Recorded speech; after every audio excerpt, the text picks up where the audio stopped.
Before beginning, one date needs correcting, because getting it right actually makes this story more interesting rather than less. The best supported evidence in the current scientific record places the disappearance of the last Neanderthal populations at approximately 40,000 years ago, not 30,000. Several sites, including Zafaraya in Spain and Gorham's Cave in Gibraltar, produced dates in the 28 to 33,000 year range when they were first analyzed in the early 2000s. And for a time, these results genuinely reshaped scientific thinking about how long Neanderthals persisted, with some researchers proposing Gibraltar as a kind of last refuge where a dwindling population held on for millennia after their relatives elsewhere had already disappeared. But subsequent redating, using more rigorous methods and more careful sample selection, has called these younger dates into serious question,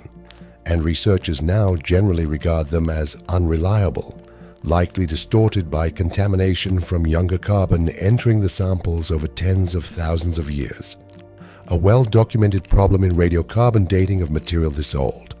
where even a small amount of modern contamination can make a sample appear many thousands of years younger than it actually is. The most recent, most carefully controlled chronological framework for the species, published in Nature in 2014 by Tom Hyam and colleagues, and built from hundreds of freshly dated samples across 40 Neanderthal sites, stretching from Gibraltar to the Caucasus,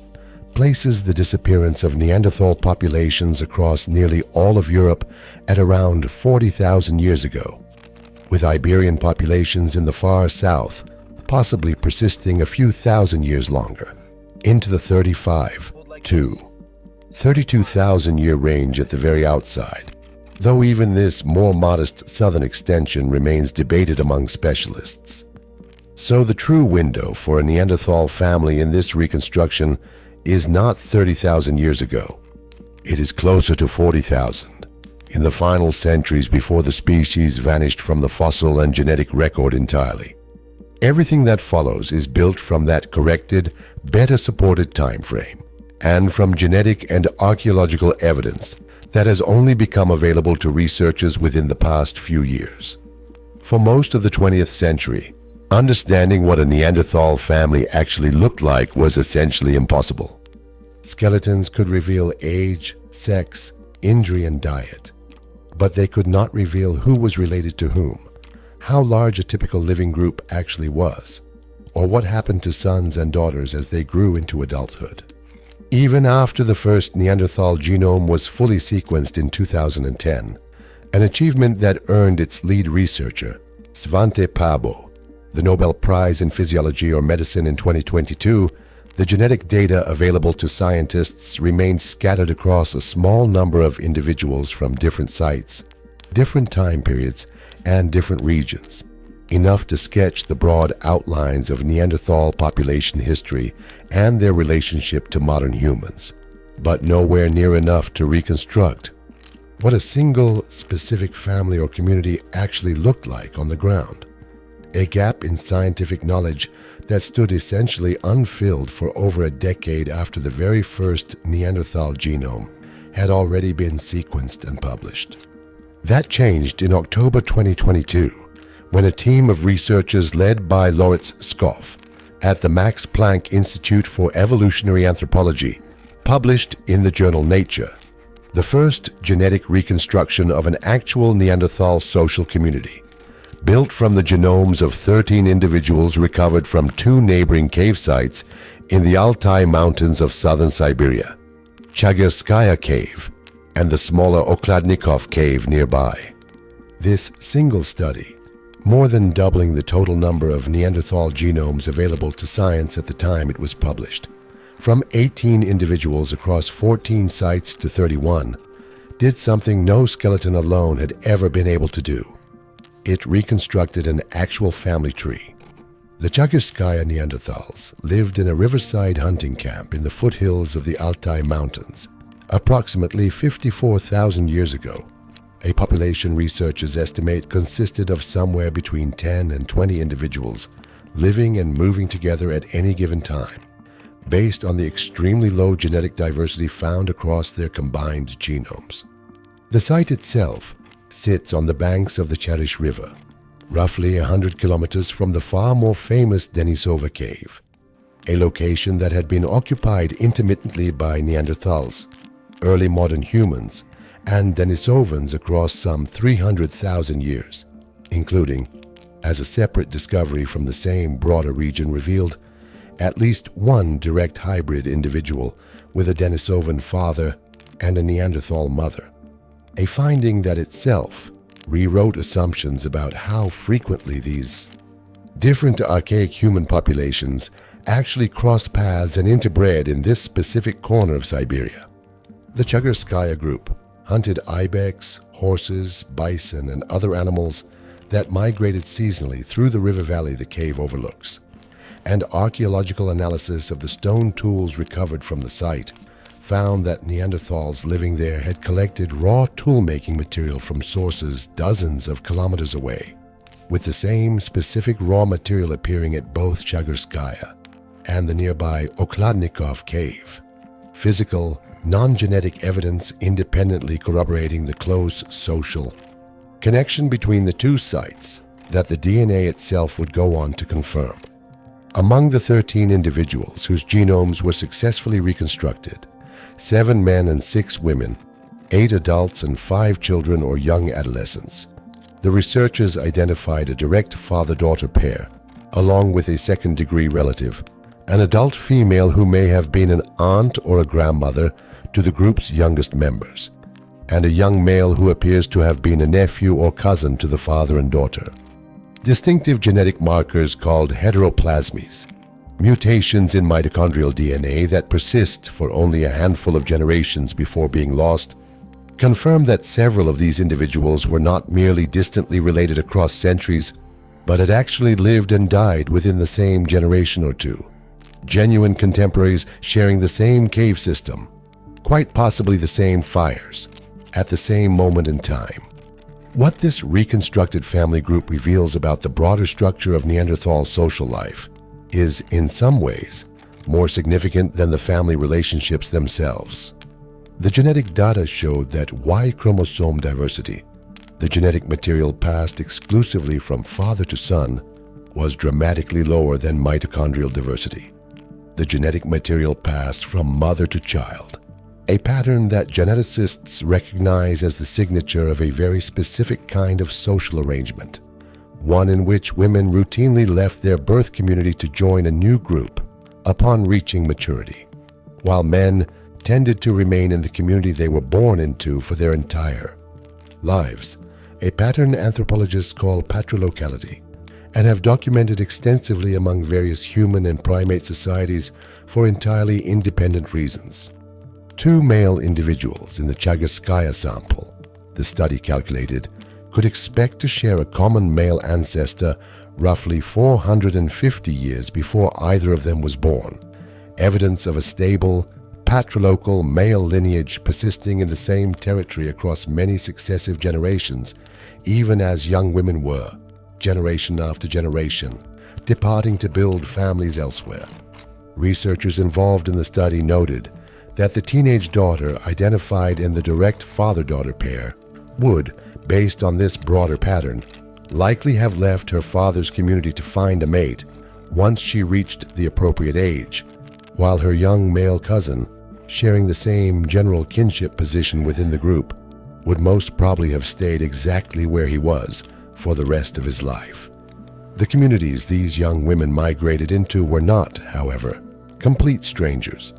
Given the small, tightly networked scale of Neanderthal population structure that this same genetic data reveals,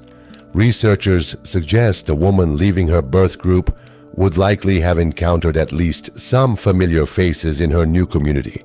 distant cousins or in-laws from a wider, interconnected regional network of related bands, rather than an entirely unknown population, softening, at least somewhat, what might otherwise have been an unimaginably isolating transition for a young woman, leaving the only family she had ever known.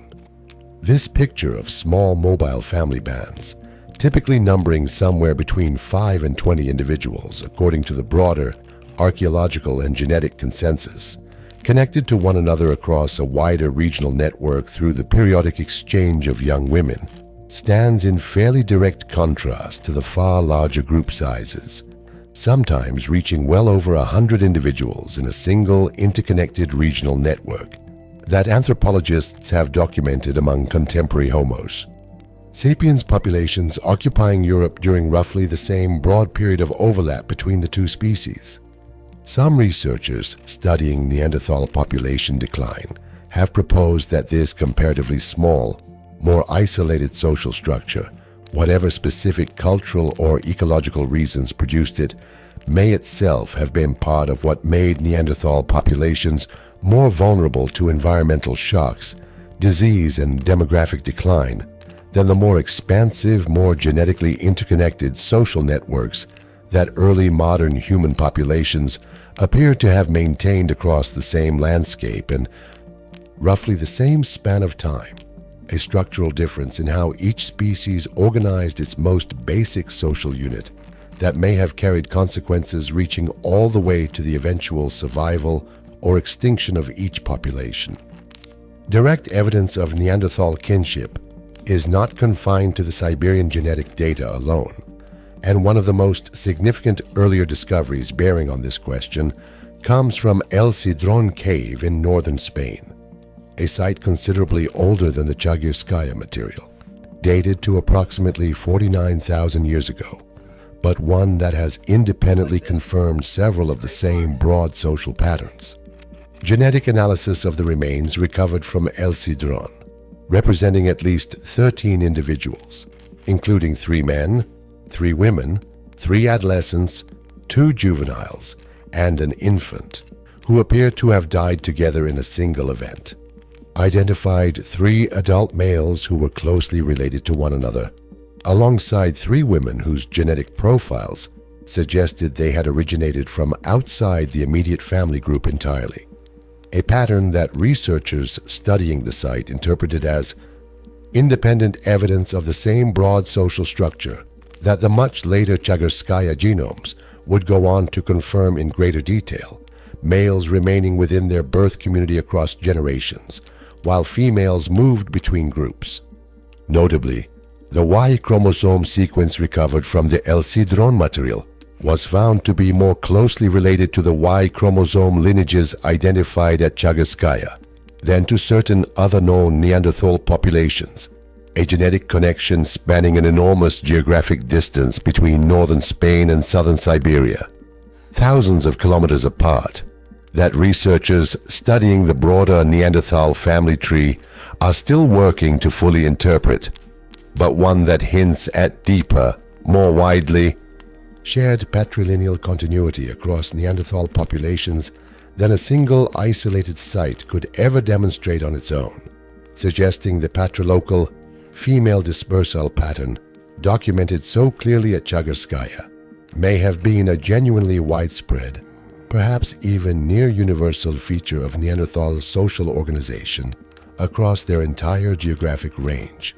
rather than a local peculiarity of one isolated Siberian population. Beyond questions of kinship and group structure, the archaeological record preserves direct, physical evidence of how Neanderthal families actually cared for their most vulnerable members, evidence considerably richer and more consistently documented than popular understanding of the species often assumes. The most extensively studied example comes from Shanidar Cave in northern Iraq, a site excavated across several campaigns beginning in the 1950s that has yielded the remains of at least 10 individual Neanderthals, making it one of the richest single sources of Neanderthal skeletal material anywhere in the world, and one that continues to be revisited by new excavation teams applying updated techniques unavailable to the original researchers decades earlier. Among these remains, the adult male designated Shanidar 1 shows evidence of severe long-term physical impairment, including a withered right arm that appears to have been amputated or rendered functionally useless well before his death. along with significant hearing loss and evidence of a serious head injury affecting the left side of his skull, all sustained years before he ultimately died, likely in his 40s or older, an advanced age by the standards of Neanderthal life expectancy. Generally, researchers studying this skeleton have concluded that an individual with this specific combination of impairments, blind or severely impaired in one eye, partially deaf, missing effective use of one arm, and likely walking with a significant limp, could not plausibly have survived for years afterward, as the healed bone clearly indicates he did, without sustained, deliberate support from the people around him. Help with basic tasks that his own body could no longer perform unassisted, and very likely a share of food and resources he could no longer fully contribute to gathering or hunting himself. Support that,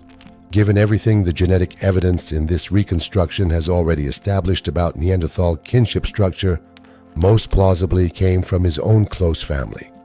This is not an isolated case, either at Shanidar itself or across the wider Neanderthal fossil record.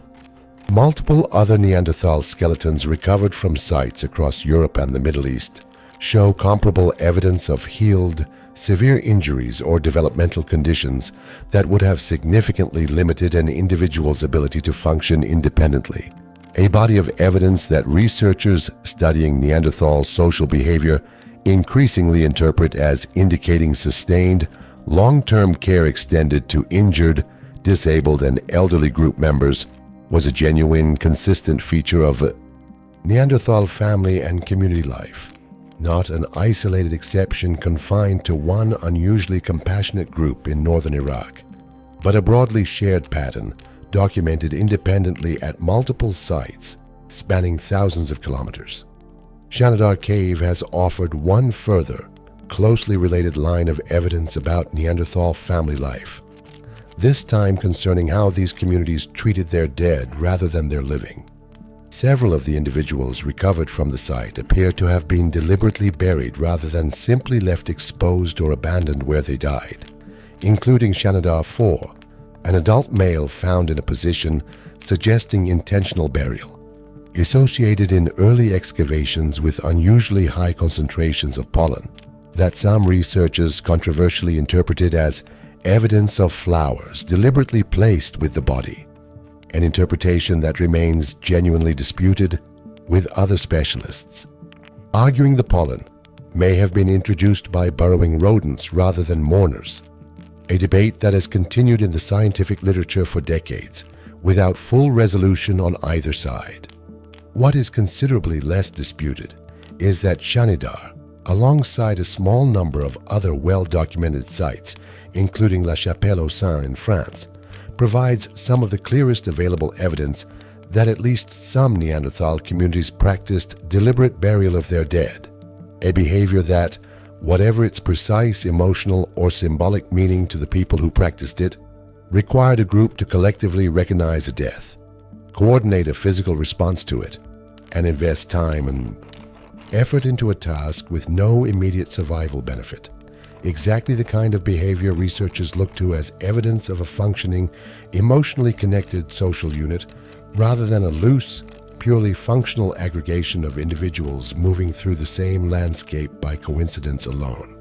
Children within these communities occupied a position that researchers can now partially reconstruct through a combination of skeletal evidence and the genetic family data described above. The 5 children and young adolescents identified among the 13 Chagarskaya genomes were living within a group anchored by at least one confirmed parent-child relationship and a broader network of aunts, cousins, and other second-degree relatives,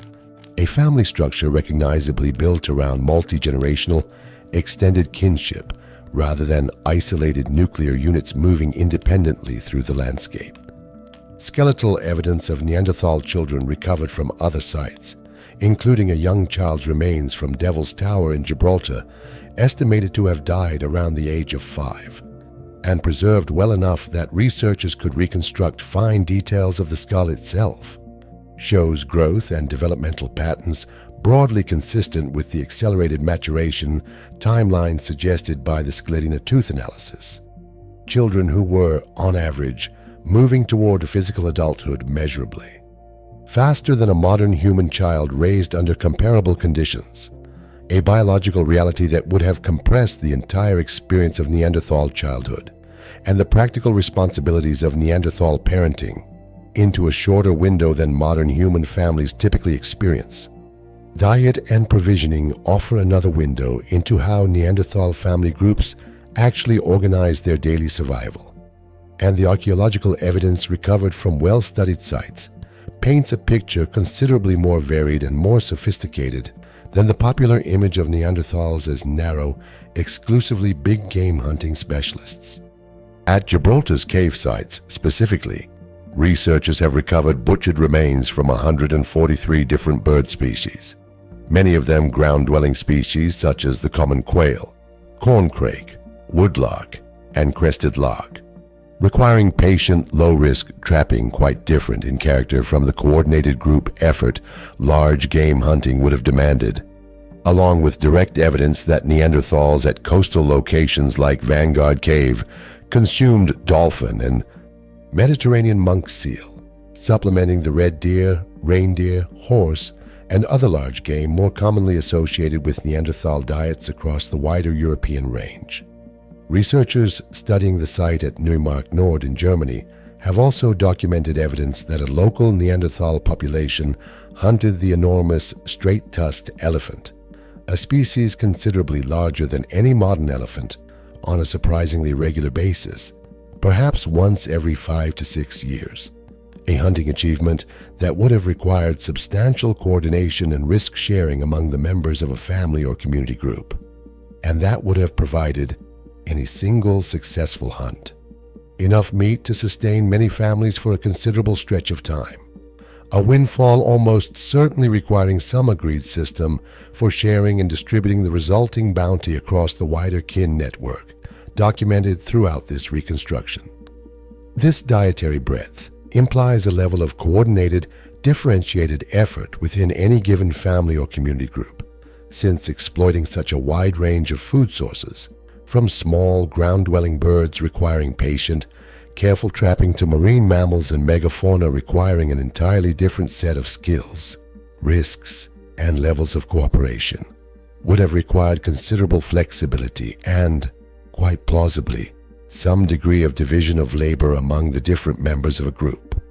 Though the precise details of exactly who within a Neanderthal family specialized in which task remain, given the limits of what stone tools and butchered bone alone can reveal, considerably harder to reconstruct with confidence than the broader dietary picture itself. The question of Neanderthal childhood and development adds a further, genuinely distinct dimension to this picture, one that suggests Neanderthal family life,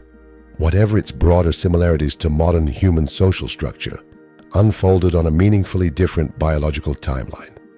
Detailed analysis of a roughly 100,000-year-old tooth belonging to an 8-year-old Neanderthal child, recovered from Skladina Cave in Belgium, found growth patterns indicating this individual was developing toward physical maturity considerably faster than a modern human child of the same age typically would. A finding researchers interpret as consistent with a shorter overall Neanderthal lifespan and an earlier onset of puberty, changes with direct consequences for the internal rhythm of Neanderthal family life itself. A population reaching reproductive maturity earlier and very likely facing a shorter typical adult lifespan than modern humans experienced across the same broad period would have structured its family generations, its patterns of childbearing, and its distribution of older, more experienced individuals within any given group differently than a modern human family of the same era would have, compressing the typical span between birth, reproduction, and death into a narrower window, even while, as the Shanida and El Sidron evidence both demonstrate, still finding ways to sustain and support individuals who lived with serious, long-term physical impairment well beyond what their own bodies alone could have carried them through. Taken together,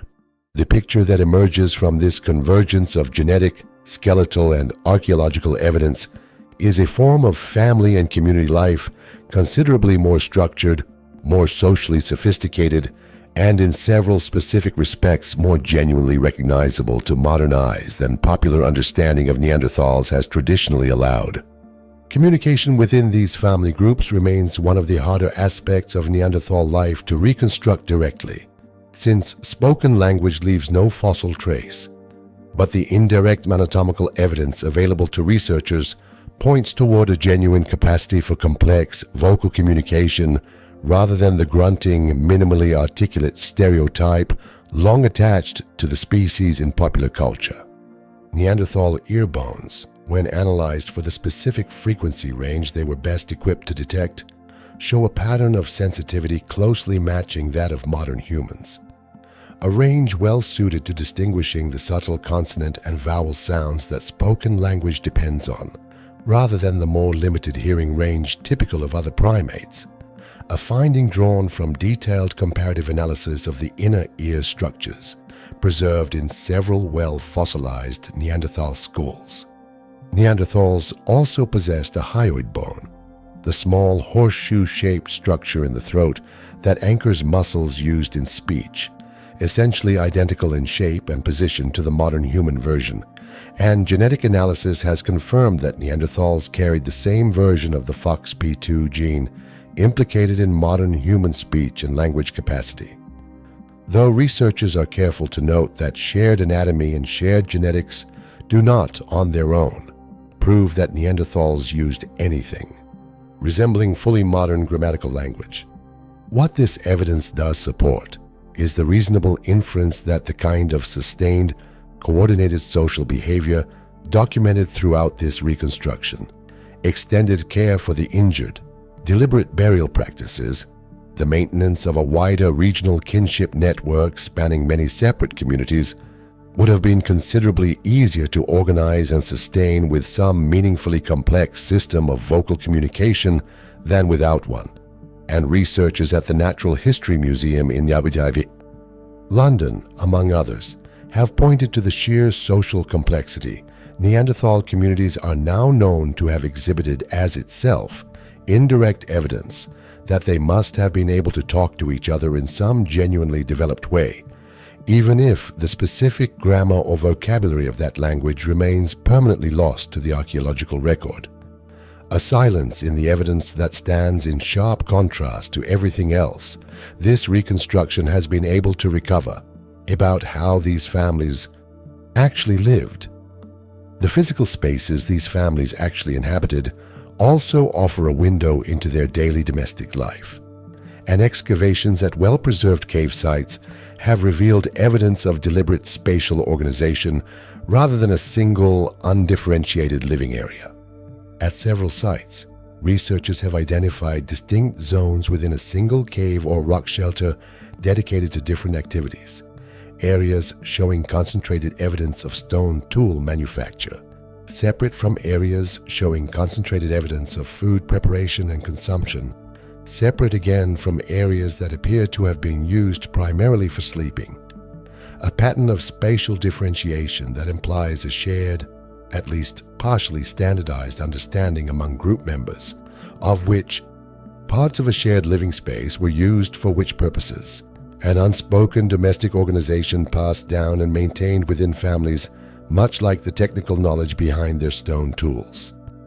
Hearths, the central fires around which Neanderthal family life would have physically revolved during the long hours of darkness, appear at many well-excavated sites, not as a single one-time feature, but as a location returned to and rebuilt repeatedly across many separate occupations of the same shelter, sometimes across spans of years or even decades, suggesting these locations held some combination of practical advantage in terms of shelter from wind or proximity to a cave entrance, and possibly a more consistent remembered significance to the families who kept returning, generation after generation, to build their fires in precisely the same spot their parents and grandparents had once done. The El Cidron discovery, beyond its genetic evidence of kinship structure, also preserves a considerably darker dimension of Neanderthal family life that deserves honest inclusion in any complete account of this material. The remains of the 13 individuals recovered from the site show extensive cut marks and deliberate bone breakage consistent with cannibalism, a finding that has generated substantial scientific debate over its interpretation. Some researchers have proposed this represents evidence of nutritional stress, a group turning to the bodies of their own dead kin during a period of severe food scarcity that had already claimed their lives through some other cause, while others have suggested it may reflect a mortuary practice with symbolic or ritual dimensions not fully understood from the physical evidence alone. A treatment of the dead that, whatever its underlying motivation, was applied to close relatives rather than strangers or enemies, given that the genetic evidence confirms the group consisted of closely related men and incoming women rather than any indication of violence between separate competing communities. This finding does not contradict the picture of sustained familial care documented at Shanidar and elsewhere in this reconstruction, so much as it complicates it. A reminder that Neanderthal family life, like human family life in every period of history for which detailed evidence exists, likely encompass both genuine, sustained compassion toward the vulnerable and, under conditions of sufficient hardship,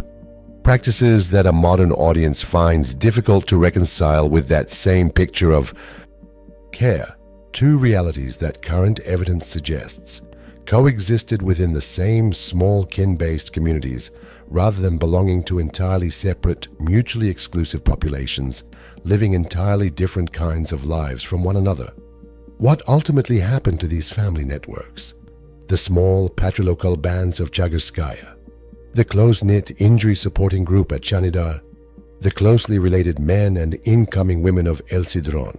remains, even with this new genetic clarity about how they were structured,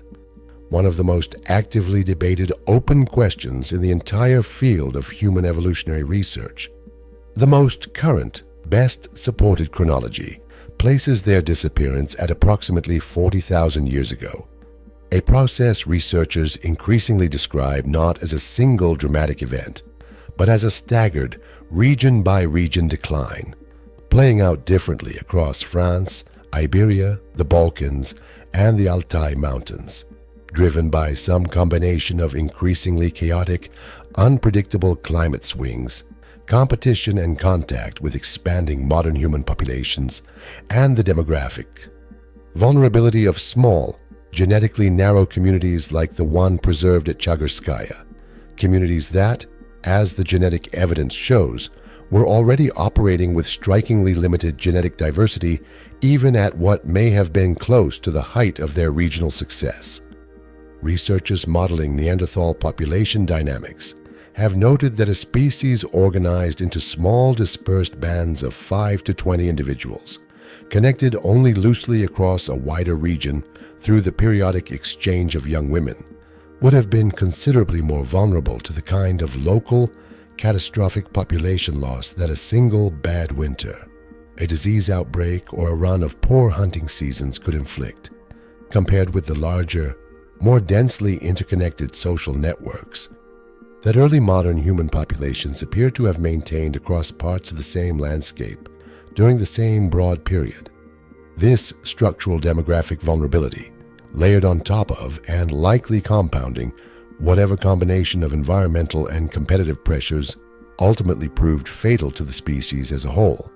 becomes considerably easier to appreciate once the full scope of what this reconstruction has documented is held together as a single picture rather than a set of isolated findings. A father and daughter sharing a fire in the Altai Mountains, closely related men who never left the valley of their birth in northern Spain, an injured man kept alive for years by companions who had no obligation beyond kinship and evident care to do so, children maturing faster than their modern human counterparts into a world that demanded early, active contribution to the group's survival, women crossing unfamiliar distances to build new families among relative strangers who were never entirely strangers at all, cordage twisted from bark fibers, beads strung from shells, feathers stripped for reasons researchers still debate, and stone tools whose exact shape and manufacture were passed down essentially unchanged across tens of thousands of years and dozens of generations. None of this was written down. None of it survived in any story passed by voice from parent to child into the present day. It survived instead in bone, in stone, in the chemical residue of ancient DNA, and in the small, still detectable genetic signature carried today in the bodies of billions of people who will never know which specific Neanderthal family, in which specific cave, on which specific continent, first contributed the fragment of their own inheritance that persists, quietly and without any fanfare inside them. Beyond diet, communication, and burial, the material culture Neanderthal families produced and used together offers a further tangible line of evidence about how these communities actually functioned day to day. The characteristic Mousterian stone tool tradition, associated with Neanderthal populations across their entire geographic range, from Gibraltar to the Altai Mountains, reflects a shared, transmitted body of technical knowledge passed down within family and community groups across many successive generations, sufficiently stable and consistent that researchers studying sites like Gorham's Cave in Gibraltar have found the newest Neanderthal tools recovered there, associated with occupation, layers spanning more than 8,000 years around a single hearth reused again and again, to be virtually indistinguishable from the oldest, despite the two sets of tools being separated by tens of thousands of years of continuous occupation. This kind of technological stability implies a reliable, functioning system of skill transmission within families, most plausibly running from adults to children within the same close kinship networks documented genetically at Chagarskaya and El Sidron. Since a technology this consistent across such an enormous span of time could not have persisted through accident or independent reinvention in every generation, but only through deliberate, repeated teaching passed down inside the same family. Units, generation after generation, exactly the kind of parent-to-child or elder-to-younger transmission of practical knowledge familiar from more recent hunter-gatherer societies studied directly by anthropologists working with living communities today. Evidence for other categories of material culture points toward Neanderthal family groups, engaging in activities extending well beyond basic survival and tool-making. Excavations at Abri-du-Maris in France recovered a fragment of 3-ply cord made from conifer inner bark fibers, dated to roughly 40,000 years ago, direct physical evidence that Neanderthals possessed the technical knowledge to manufacture cordage, a foundational technology that could have been used for purposes ranging from hafting stone tools to more elaborate applications like the stringing of beads, a use directly supported by the discovery of perforated shell beads at Cueva Anton in Spain, dated to approximately 115,000 years ago, that researchers believe were likely strung together to form a necklace or similar personal ornament, along with evidence of finger flutings, deliberate markings drawn by hand into soft cave surfaces, identified at the French site of La Roche-Cotard and dated to more than 57,000 years ago. Researchers led by Clive and Geraldine Finlayson, working extensively on the Gibraltar Neanderthal sites, have additionally proposed that Neanderthals selectively used the feathers of certain bird species, particularly dark-feathered raptors and corvids, as a kind of artistic or decorative medium, based on the disproportionate presence of specifically wing and tail bones from these species in the butchered bird assemblage recovered from the Gibraltar caves, bones that show cut marks in locations consistent with feather removal rather than meat processing, since these particular bird species offer comparatively little meat relative to the effort of capturing them. If this interpretation holds, it suggests Neanderthal families were not simply provisioning themselves for bare survival, but were also, at least in some communities, engaged in the kind of symbolic, ornamental, and aesthetic activity that anthropologists typically regard as a hallmark of complex social and cultural life.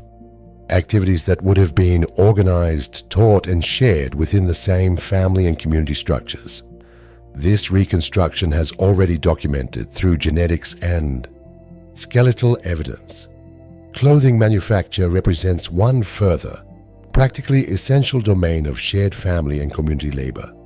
Though the specific evidence here is necessarily more indirect than for stone tools or ornamental beads, since the organic hide and fiber materials Neanderthals would have used decompose far more readily over tens of thousands of years than stone or bone. What does survive is the pattern of wear on stone scraping tools recovered from Neanderthal sites across their range, edge damage consistent specifically with the processing of animal hide rather than the cutting of meat or wood, strong indirect evidence that hide working was a routine, regularly practiced activity within these communities, almost certainly directed at producing some combination of clothing, footwear, and simple shelter coverings necessary for survival across the genuinely cold, seasonally severe environments many Neanderthal populations occupied throughout Ice Age Eurasia, from the mild Mediterranean coast of Gibraltar to the far harsher continental winters of the Altai Mountains, thousands of kilometers to the east. Producing usable hide from a freshly killed animal is a labor-intensive, multi-stage process involving scraping, stretching, and further treatment before the material becomes genuinely wearable. Work that, within a family group of only 5 to 20 individuals, would necessarily have required cooperative effort and, quite plausibly, some degree of specialization or division of labor among different members of the community, echoing the same pattern of coordinated, differentiated effort already suggested by the varied diet documented at sites like Gibraltar and the elephant hunting evidence recovered from Neumark Nord. Taken together, this broader body of material culture evidence, stone tools transmitted with remarkable technical consistency across tens of thousands of years, cordage and beads suggesting activity beyond pure survival,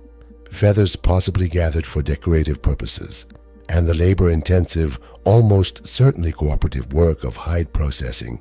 reinforces from an entirely independent angle the same picture the genetic and skeletal evidence has already established throughout this reconstruction. Neanderthal families were not simply small, isolated units struggling individually against a hostile environment. They were functioning social and economic units, embedded within a wider regional network of related communities, transmitting specialized knowledge across generations, caring for members who could no longer fully provide for themselves, and, in at least some documented cases, engaging in activities that served no immediate survival purpose at all, beyond the evident human desire to create, adorn, and remember. What survives of that world today is not only the stone tools, the healed bones, and the ancient DNA that made this reconstruction possible, but also a small, persistent genetic inheritance carried forward into the modern human populations who eventually replaced them. Between 1 and 4% of the genome of most people alive today outside sub-Saharan Africa, a quiet, distributed echo of family lines that once gathered around fires in the Altai Mountains, cared for a one-armed man in a cave in northern Iraq, and sent their daughters out again and again, generation after generation, to build new families in communities that, however distant, were never quite as unfamiliar as the empty landscape between them might have first suggested to a father watching his daughter leave. The Chagurskaya father, watching his teenage daughter prepare, in whatever way Neanderthal custom actually required, to leave the only community she had ever known and join a group of relative strangers many days' travel away, was participating in a pattern of kinship, migration, and family continuity that genetic science has only been able to properly document. Within the last few years, more than 50,000 years after he lived it, a father's specific experience recovered not from any written record or oral tradition, but from the patient, careful reading of DNA preserved in bone that had waited, in a cave in the Altai Mountains, for the technology capable of finally telling his family's story to catch up with it. And 1,000 kilometers to the west, in a cave in northern Spain, another family, unrelated to the one in Siberia by anything other than the shared, deeply ancestral patterns of Neanderthal kinship itself, left behind their own quiet record. 3 brothers or cousins who never left the valley they were born into. 3 women who had once been strangers there themselves before becoming mothers, aunts, and eventually kin and children, whose bones, whatever the full and still debated story of how they came to be preserved together, testify at minimum to a family that lived, hunted together, cared for its injured, and in the end, died together, in the same place, at the same time, 49,000 years before anyone would ever be able to read their story back, out of their bones.